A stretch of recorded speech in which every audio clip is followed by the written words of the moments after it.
ఘనసార పటీర మరాల మల్లికాహార తుషార ఫేన రజతాచల కాస ఫనీస కుంద మందార సుధాపయోధి సితతామర సామర వాహిని శుభాకారత నొప్పు నిన్ను మలింగానగనెన్నడు గల్గు భారతి ఏలినట్టి లంకాధిపతిపురి పిల్ల కోతి ఫౌజు కళ్ళబెట్టే చేటు కాలమున శల్ప నల్పుల చాలు విశ్వదాభిరామ వినురవేమ. భావం వేమన గారు ఇలా చెప్పారు. సకల సంపదకు నిలయమైన లంకా నగరానికి ఒక చిన్న కోతిమూక వచ్చి నాశనం చేసింది. కాలం కలిసి రానప్పుడు అలుపుల కంచి కామాక్షమ్మ పలుకు మొదలు మీనాక్షమ్మ పలుకు కాశీ విశాలాక్షి పలుకు ఉన్నది లేనట్లు చెబుతాను లేనిది ఉన్నట్లు చెబుతాను సోది చెబుతానమ్మ సోది.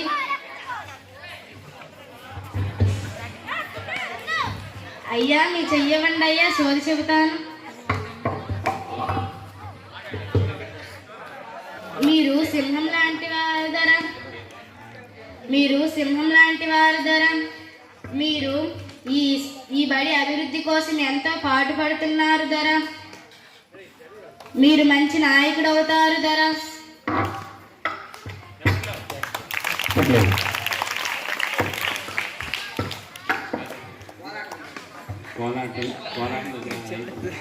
మీరు ఈ బడికి సింహం లాంటి వారయ్యా.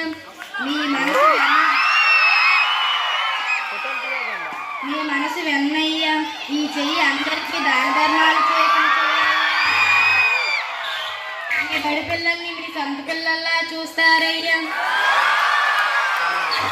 సోది చెబుతానమ్మ సోది జరిగింది చెబుతాను జరగబోయేది చెబుతా. ముందుగా మీ అందరికీ తెలుగు దినోత్సవ శుభాకాంక్షలు. తేనె లొలుకు భాష మనందరి తెలుగు భాష. అమ్మదనం కమ్మదనం నిండిన తెలుగు భాష మనందరిది. ఈరోజు ఆగస్టు 29న ఒక ప్రత్యేకత ఉంది. గిడిగి రామూర్తి వెంకట పంతులు గారి పుట్టినరోజు. ఆయన తెలుగు కోసం ఎంతో కృషి చేసిన మహానీయుడు.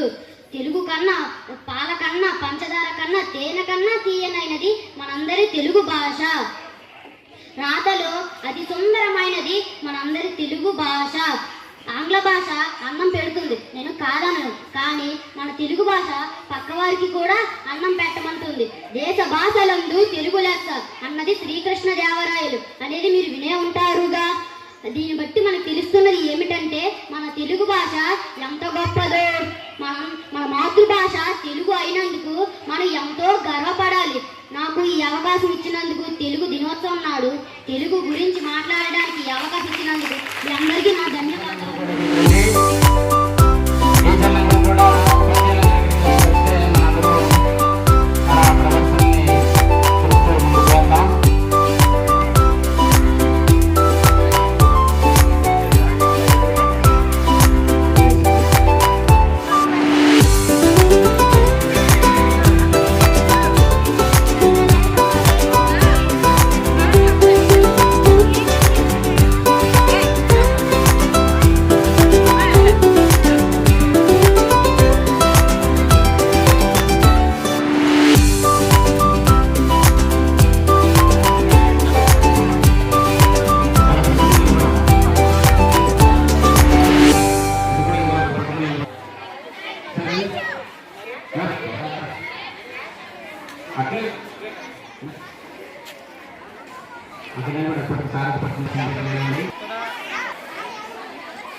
ప్రవర్తనని